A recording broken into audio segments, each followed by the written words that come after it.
Porque el revolucionario Jacotot en la Francia de 1789, exiliado en los Países Bajos en tiempos de la restauración de la monarquía, se encontró tomando la palabra en el momento mismo en que se ponía en funcionamiento toda una lógica de pensamiento que puede resumirse al siguiente modo: concluir la revolución, en el doble sentido de la palabra, poner en término esos desórdenes llevando a cabo la necesaria transformación de las instituciones y las mentalidades de las cuales la revolución había sido la realización anticipadora y fantasmática, pasar de la era de la fiebre igualitaria y los desórdenes revolucionarios a la constitución de un orden nuevo de sociedades y gobiernos que conciliara el progreso sin el cual las sociedades se adormecían, con el orden sin el cual van de crisis en crisis.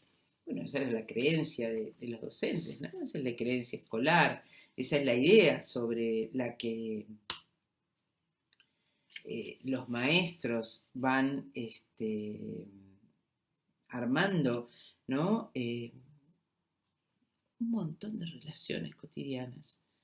Una sensación de que ese orden es necesario, de que sin él las cosas no van a suceder y que nosotros tenemos que allí poner efectivamente palabras que ordenen, que den forma, que hagan que haya un vocabulario común, un común decir, y que en ese común decir y en ese vocabulario común todos quedemos atrapados atrás de una sola manera de ver el mundo.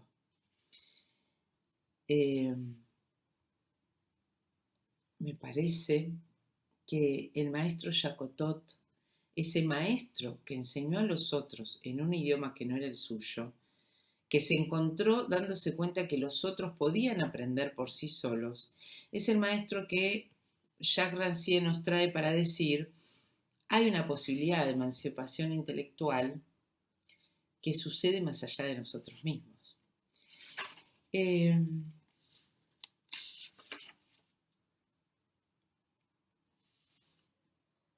Las sociedades de los tiempos de Jacotot confesaban la desigualdad y la división de clases. Para ellas la instrucción era un medio de instituir algunas mediaciones entre lo alto y lo bajo, para dar a los pobres la posibilidad de mejorar individualmente su condición y dar a todos un sentimiento de pertenecer cada uno en su lugar a la misma comunidad. Es decir, que sepan, pero que queden allí, no que vengan hacia acá, no que vengan a decirnos nada diferente. En el año 1818, Joseph Jacotot, lector de lectura francesa de la Universidad de Lovaina, tuvo una aventura intelectual. Una carrera larga y ajetreada como la suya debería haberlo protegido. Sin embargo, de las sorpresas, había cumplido 19 años en 1789, año de la Revolución Francesa. Por entonces enseñaba retórica en Dijon y se preparaba para el oficio de abogado. En 1792 había servido como artillero a los ejércitos de la República. De vuelta en Dijon había enseñado análisis, ideología y lenguas antiguas, matemáticas puras, trascendentes y derecho, todo un erudito, todo un hombre de ciencia. En marzo de 1815, la estima de sus compatriotas lo habían convertido a su pesar en diputado. El regreso de los Borbones lo habían obligado a exiliarse y gracias a la liberalidad del rey de los Países Bajos había obtenido el puesto de profesor a medio sueldo. Joseph Jacotot conocía bien las leyes de la hospitalidad y pensaba pasar días tranquilos en los Países Bajos. Sin embargo, el azar decidió otra cosa. Las lecciones del modesto profesor, lector, fueron rápidamente apreciadas por los estudiantes. Entre los que quisieron aprovecharlas, muchos no sabían francés, y Jacotot, por su parte, ignoraba por completo el holandés. Sin embargo, no había, pues, lengua alguna en la que pudiera enseñar lo que le pedían. Y sin embargo, él dijo: bueno, vamos a establecer entre ellos y yo un vínculo mínimo, una cosa común. Y la cosa fue hallada, y de esa manera el texto que usaron, bilingüe, era la edición bilingüe de Telémaco, entró en la vida de Jacotot.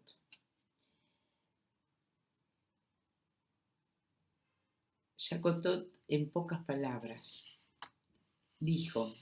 se dijo a sí mismo, que aquello que era lo que hasta ese momento él entendía que era ser un buen profesor, que era explicar aquel, digamos, sobre lo sabido por los otros, escuchado por él sabido, pasaba a ser una escena secundaria. Es decir, el acto esencial del maestro, va a decir Jacques Rancière, que es explicar, dejaba de ser lo que podía hacer Jacotot. Jacotot no podía explicar, no necesitaba explicar, porque las lenguas no se lo permitían.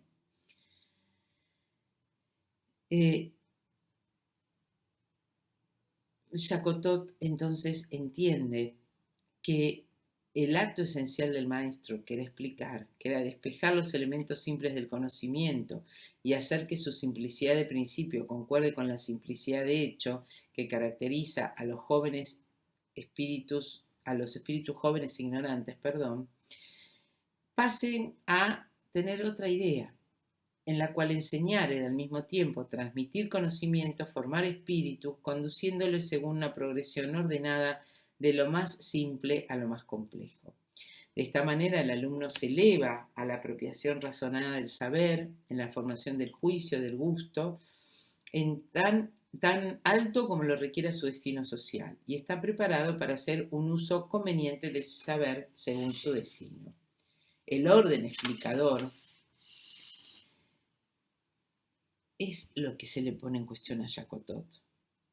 Él se da cuenta lo que no puede dejar de hacer un maestro tradicional, aquello que nosotros creemos que además no pueden hacer las familias, y es un poco lo que nos está pasando en este escenario actual, es hacer que el docente haga aquello que le falta al padre de la familia, lo que siempre le falta al trío que se forma entre el niño y el libro, que es el arte singular del explicador, el arte de la distancia. El secreto del maestro es saber reconocer la distancia entre la materia enseñada y el sujeto a instruir, como así también la distancia entre el aprender y el comprender. El explicador es quien plantea y da por abolida la distancia, quien la despliega y la reabsorbe en el seno de la palabra. El orden explicador se necesita, por lo general, en una explicación oral, para explicar la explicación escrita. Y entonces, Rancière se hace una pregunta y dice, ¿qué relación hay entonces entre el poder de la palabra y la del maestro? Y ahí se topa con una, va a decir Rancière, con una paradoja, que es las palabras que el niño aprende mejor son las que aprende sin orden explicador.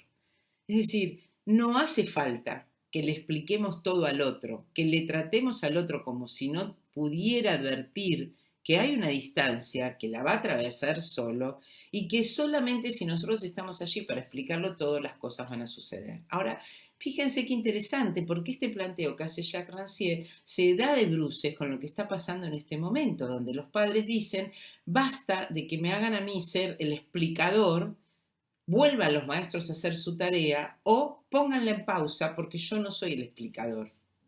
Es decir, hay una convención, hay una construcción de discurso de época, que es el discurso que se instala en la modernidad con la construcción del dispositivo escolar, que dice, bueno, hay siempre un explicador para decir cómo es el mundo. Y la pregunta que nosotros nos tendríamos que estar haciendo hoy, que me hago yo hoy, pensando el lugar clave que me tocó azarosamente por el destino tener, en ser uno de los que deciden cuáles son esos contenidos que hay que poder explicarle a los otros para que entiendan, que son nada más ni nada menos que los niños que tienen hasta 6 años en la Argentina, con esa fantasía de creer que porque lo dijimos desde el ministerio vamos a llegar a cada una de esas cabecitas. Es decir, ¿qué es eso que yo tengo que poder explicarles? ¿Qué es eso que si yo no digo no van a entender? ¿No? Me parece que ahí hay una discusión que es entender que lo que mejor aprenden todos los niños ¿no? Es decir, Jean Raxier, y yo coincido, y creo que hay algo de esto que tenemos que tener como pregunta para entender lo que está pasando, para escuchar, para mirar las plataformas, lo que les vengo diciendo que hagan como ejercicio, que es que aquello que mejor aprenden los niños es aquello que ningún maestro explicador va a poder dar, que es la lengua materna. Se les habla y se habla en torno de ellos. Todo el tiempo, esto de comprender es lo que el niño no puede hacer sin las explicaciones del maestro. Pero no podemos pensar que el niño siempre va a necesitar tantos maestros que le expliquen. Los niños también tienen que poder tener eh, que hay algo de la inversión, que es lo que Rancière viene a traer con la experiencia de Jacotot, que se invierte en esta lógica que la explicación no es necesaria para remediar la incapacidad de comprender.